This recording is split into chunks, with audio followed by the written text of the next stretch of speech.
मैं एक अमीर बाप का बिगड़ा औलाद था। एक हसीन लड़की मुझसे टकराई, मीडिया में मेरी पोल खोलकर रख दी। उस मीडिया वाली रिपोर्टर से बदला लेने के लिए मैंने उसे अगवा कर लिया।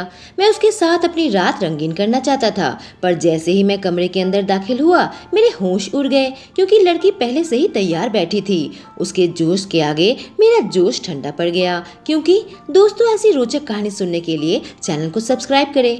मेरे पापा एक रईस बिजनेसमैन हैं। बड़े बड़े बिजनेसमैनों में से उनकी गिनती होती है। बहुत ही लाड प्यार से उन्होंने मुझे बड़ा किया था। शायद इस वजह से मैं इस तरह से बिगड़ गया था।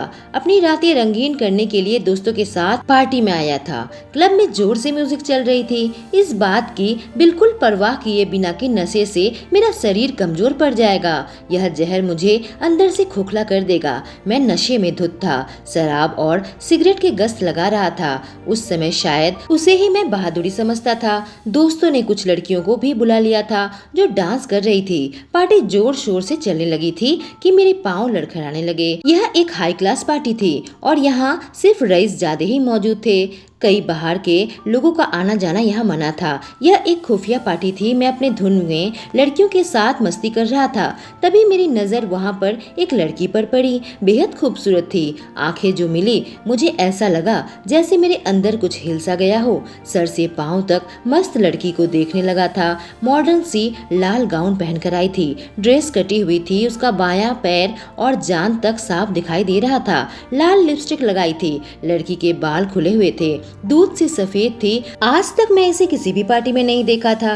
बड़ी ही हैरत भरी निगाहों से मैं उसे देखने लगा। कोई कली थी जिसे अब तक मैं छुआ नहीं था। उसको देखते ही मेरे अंदर मानो आग सी लग गई थी। उसे पाने के इरादे से मैं उसकी ओर बढ़ने लगा। उसके पास चला गया, कहने लगा, यू मिस, आज से पहले आपको कभी नहीं देखा। उसने कातिलाना मुस्कान बिखेर दी, कहने लगी, आज के बाद देखेंगे भी नहीं, क्योंकि कोई मामूली लड़की नहीं हूँ। मैं तूफान हूँ जिसकी जिंदगी से गुजरती हूँ, बस तबाही ही तबाही मचाती हूँ। मैंने कहा, फिर तो आपका नाम तबाही होगा।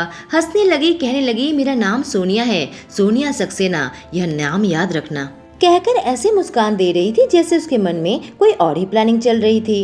लड़की को देखकर मेरे मन में हसरती इतनी ज्यादा बढ़ी हुई थी कि कुछ और सोचने की हालत में नहीं था। सीधे उसको डांस के लिए पूछ लिया तो उसने हाँ कर दी। डांस करती हुई कहने लगी, आप तो खतरे के खिलाड़ी लगते हो, सीधे तूफान में ही घुस पड़े।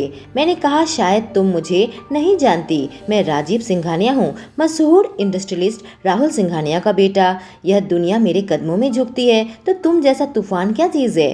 तुम तो मेरे आगे झुककर मेरी जरूरत को मिटाओगी, मेरी रातें रंगीन करोगी। बदले में तुम्हारी जो भी कीमत है बता दो। अगर कोई महंगी मॉल में जाकर शॉपिंग करनी है तो वो भी करवा दूंगा। कहकर मैं उसकी आंखों में देखने लगा। उसने कहा, मुझे पाने के लिए आपको इंतजार करना पड़ेगा। डांस करने के बाद वह लड़की मुझसे अलग हो गई। हालांकि मैं उससे अलग नहीं होना चाहता था। पता नहीं क्यों उसके साथ मुझे बहुत अच्छा महसूस हो रहा था।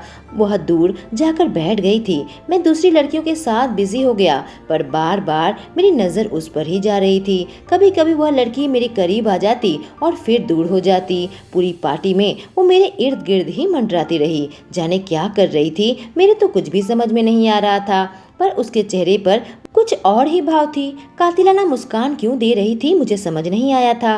पार्टी खत्म होते ही लड़खड़ाते हुए कदमों से अपनी गाड़ी के पास आया। मेरी नजर फिर से उसी लड़की पर पड़ी। मेरे करीब आ गई, कहने लगी, ऑल द बेस्ट। मैं नशे में था, मेरे समझ में नहीं आ रहा था किस बात के ऑल द बेस्ट बोल रही है। मैंने सोचा, पता नहीं क्या चाहती है मुझसे। गाड़ी ड्राइव करने की हिम्मत न थी। ड्राइवर ने मुझे अपने घर पहुंचा दिया। घर पर आकर मैं लेट गया था बिस्तर में। कब मुझे गहरी नींद आ गई। नींद की आगोश में था कि अचानक मेरी मोबाइल में किसी का मैसेज से मेरी नींद खुल गई। सोशल मीडिया में एक वीडियो जो कि बहुत वायरल हो गया था। मेरे दोस्त की मैसेज थी, कहा, यह वीडियो देखो तुम्हारे होश उड़ जाएंगे। तब भी नींद में था, सोचा सुबह उठकर देख लूंगा। अपने मोबाइल को साइलेंट में करके गहरी नींद में सो गया। सुबह कोई मेरा दरवाजा जोर जोर से खटखटाने लगा। मोबाइल देखी तो अनगिनत मिस्ड कॉल थे। नशे के कारण सुबह भी मेरी हालत बेहद खराब थी। सर दर्द हुक से फटा जा रहा था। किसी तरह से उठकर मैंने दरवाजा खोला तो सामने पापा खड़े थे। मेरे पापा, जिनको अपनी कारोबार से फुर्सत नहीं मिलती। जिस उम्र में अपने माँ बाप की जरूरत थी, उस उम्र में मैं अकेला था। मेरे मम्मी पापा तो कारोबार को बड़ा करने में बिजी रहते थे। फिर आज जाने इतने सुबह सुबह मेरे कमरे में क्या कर रहे थे। मैंने कहा, डैडी क्या बात है, रास्ता भूलकर यहाँ कैसे आ गए। मेरे डैडी अब राजनीति में भी अपने कदम रखने के लिए तैयार खड़े थे। मेरे ऊपर गुस्सा करने लगे। व्हाट इज दिस नॉनसेंस कहकर अपनी मोबाइल मेरे हाथ में पकड़ा दी।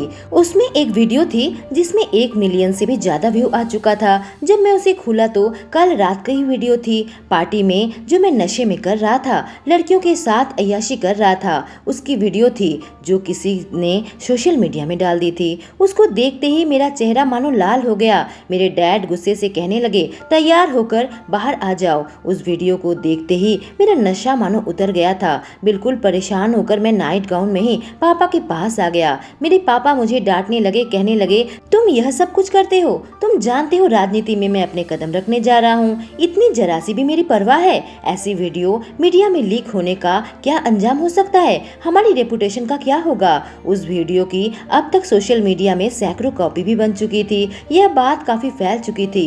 तब तक घर पर वह नारकोटिक्स डिपार्टमेंट वाले पहुंच गए थे। कहने लगे, आपके बेटे को हम नारकोटिक्स डिपार्टमेंट में ले जाएंगे, उसका टेस्ट करवाएंगे। मेरे पापा ने कड़क आवाज में कह दिया, यह हमें बदनाम करने की साजिश है। मेरा बेटा ऐसा कुछ भी नशा नहीं करता, बल्कि वह तो आज ही दिल्ली से लौटा है। किसी ने उसे टारगेट किया है कहकर मेरे पापा ने मेरी दिल्ली की टिकट भी उन्हें दिखा दी। जाने उन्होंने यह टिकट कैसे अरेंज करवाया होगा। साथ ही उन्होंने वह वीडियो पोस्ट करने वाले के खिलाफ कंप्लेंट भी दर्ज कर रखी थी। शायद अपनी राजनीतिक पहुंच की मदद से ही और पैसों के बलबूते पर उन्होंने मुझे इस बार के लिए बचा लिया था। मैं अपने पापा को हैरत भरी निगाहों से देखने लगा। वो अब भी गुस्से में थे। कहने लगे, कुछ दिनों के लिए शहर से बाहर चले जाओ। बाकी यह वीडियो किसने पोस्ट किया है यह मैं पता लगा लूंगा। तुम्हें इस मामले में और पढ़ने की जरूरत नहीं है। मैं गुस्से से अपने कमरे में चला गया। तभी मेरे पास एक कॉल आई। अननोन नंबर थी। मैंने फोन उठाया तो उधर से एक लड़की की आवाज थी। कहने लगी, hello, thank you so much Rahul Singhania. मैं हैरत में पड़ गया। यह कौन है जो मुझे थैंक यू कह रही है। कहने लगी, आपकी वजह से ही मैं काफी फेमस हो गई। सुनकर मुझे बहुत गुस्सा आया। मैंने कहा, तुम कौन हो। कहने लगी, आपने अभी तक वो वीडियो नहीं देखी है क्या? कल रात तो पार्टी में आप मस्त लग रहे थे। अब मेरे सिर पर गुस्सा चढ़ गया। मैंने कहा, तुमने ही वह वीडियो रिकॉर्ड करके ऑनलाइन पोस्ट कर दी है। मैंने एक गुंडे को वह नंबर भेज दिया। कहा वह लड़की है जिसने वह वीडियो सोशल मीडिया में पोस्ट की है। अपना पूरा सोर्स लगाओ, लड़की का पता लगाओ, उसे उठा लो। मैं उस लड़की को तड़पते हुए देखना चाहता था, उसका वह हाल करना चाहता था जो वह सपने में भी नहीं सोची होगी। जाने कैसी होगी लड़की, पर मुझे लगता है काफी हिम्मत वाली है जो सिंघानिया परिवार से दुश्मनी ले ली है। नौकरानी आकर मुझसे कहने लगी, तुम्हारे बाहर जाने का इंतजाम कर दिया गया है। मेरे पापा चाहे कितना भी गुस्सा हो मेरे ऊपर, पर मुझे गोवा भेज रहे थे। मैं मन ही मन मुस्कुराने लगा। मैं जानता हूँ मेरे पापा मुझसे बेहद प्यार करते हैं। वह जानते हैं मेरी कमजोरी क्या है, लड़कियाँ, पार्टी, नशा, और यह सब कुछ मुझे गोवा में मिलने वाला था। लेकिन मैंने मन ही मन सोच लिया था वहाँ अकेला नहीं जाऊंगा। मैं जाने की तैयारी करने लगा। तभी उस गुंडे का भी फोन आ गया। कहा, सर उसे उठा लिया है। मैंने कहा, उस लड़की को गोवा ले जाना है। मैं अपना सारा सामान लेकर अपनी बड़ी सी कार में बैठ गया। शहर के बाहर निकला तो वह गुंडा भी उस लड़की को लेकर वहां पहुंच चुका था। उस लड़की को जबरदस्ती गाड़ी पर बैठा लिया। लड़की के हाथ पैर बंधे हुए थे, काले कपड़े से उसका सिर ढका हुआ था। अब गाड़ी चलने लगी। मैं उसकी साथ वाली सीट पर बैठा हुआ था। ड्राइवर गाड़ी चला रहा था। जब मैं उस लड़की को देखा, एक ब्लैक कलर की ड्रेस पहनी हुई थी। साइड से बायां घुटना नजर आ रहा था, लेफ्ट साइड का कंधा भी बिल्कुल नजर आ रहा था। उसे देखकर सोचने लगा, बहुत जल्द इसे अपना बना लूंगा। मेरे साथ पंगा लिया है, इसकी इज्जत तार तार कर दूंगा। मुझे बहुत ज्यादा गुस्सा आ रहा था। दुनिया के सामने इसने मुझे जलील किया था। अपनी नफरत की आग में मैं उसे जला देना चाहता था, उसे तड़पाने वाला था। मुझे तो लग रहा था अभी उसका गला दबा दूं। बस किसी तरीके से गोवा पहुंचने तक मुझे अपने आप को कंट्रोल करना था। औरतें मेरी कमजोरी है। लड़की बुरी तरीके से छटपटा रही थी। मैंने कहा, छटपटाने का कोई फायदा नहीं है। बस उस गाड़ी में हम कुछ ही देर में गोवा पहुंच गए। वहाँ बहुत बड़ा हमारा बंगला था। उस लड़की को मेरे आदमी पकड़कर बंगले के अंदर लेकर आ गए थे। अब मैं उसे कमरे के अंदर लेकर आ गया। लड़की बेचारी कब से बंधी थी, अब वक्त आ गया था कि मैं उसका चेहरा देखता। मैंने उसके काले कपड़े को उसके चेहरे से हटा दिया, लेकिन फिर जो नजर आया उसे देखकर 40,000 वोल्ट का झटका लगा। वह लड़की कोई और नहीं बल्कि वह पार्टी वाली लड़की थी जो अपने आप को तूफान बता रही थी। शायद सोनिया नाम बताया था इसने। सच में यह लड़की तूफान निकली, मेरी जिंदगी में उथल पुथल मचा कर रख दी। मैंने उसकी टेप हटा दी। यहाँ आसपास कोई घर नहीं था और यह घर भी साउंड प्रूफ था, तो बाहर इसकी आवाज पहुंचने वाली भी नहीं थी। उसके करीब आ गया, कहने लगा, मिस रिपोर्टर अब बताओ क्या कहना है। मेरी तरफ देखने लगी, कहने लगी, मुझे पानी पीना है, कब से मुझे बांध कर रखे हो। मैंने कहा, कितना पानी पीना है कहो, समुंदर में डुबा दूं, फिर समुंदर के अंदर जाकर मछलियों के साथ वीडियो बनाते रहना। कहते हैं रस्सी जल गई पर बल नहीं गया। लड़की अभी कातिलाना मुस्कान दे रही थी, कहने लगी, मैं कभी हारती नहीं हूँ, बेहतर यही होगा कि तुम मुझे छोड़ दो। मैं तूफान हूँ, तुम भूल गए, खुद ही मुझसे टकराने आ गए। तुम इसका अंजाम भी समझते हो, पूरी तरीके से बर्बाद हो जाओगे। मुझे लगा था लड़की के चेहरे पर मुझे डर नजर आएगा। उसके चेहरे पर मुझे जीत की खुशी नजर आ रही थी, जैसे उसने कोई बड़ी जंग जीती हो, और डर मुझे लग रहा था। खड़ी होने की कोशिश करने लगी, कहने लगी, अगर हिम्मत है तो मेरे हाथ पैर खोल दो, या फिर तुम एक नंबर के डरपोक हो मिस्टर राजीव सिंघानिया। कहकर वो मुझे देखकर मुस्कुराने लगी थी। आंखें मुझे चेतावनी दे रही थी, पर मेरे आदमी घर के चारों तरफ थे। डर मुझे किस बात का था, उस लड़की के हाथ पैर खोल दिए। मुस्कुराने लगी, कहने लगी, अब तो पानी दे दो, फिर बात करते हैं। मैंने उसे एक गिलास पानी दे दिया। पानी पीने के बाद उसने कहा, मुझे किडनैप क्यों किया, क्या चाहते हो मुझसे। मैं कहने लगा, मैं तुम्हारा सब कुछ चाहता हूँ, तुम्हें आज तबाह कर दूंगा और फिर इसी समुद्र में फेंक दूंगा। पर फिर से उसके चेहरे पर मुस्कुराहट थी। कहने लगी, मैं जानती थी तुम मेरे साथ यह सब कुछ ही करने वाले हो। जैसे ही वो वीडियो तुम्हारे हाथ लगेगी मुझे किडनैप कर लोगे, कहीं पर लेकर आओगे और फिर मेरे साथ गलत काम करोगे।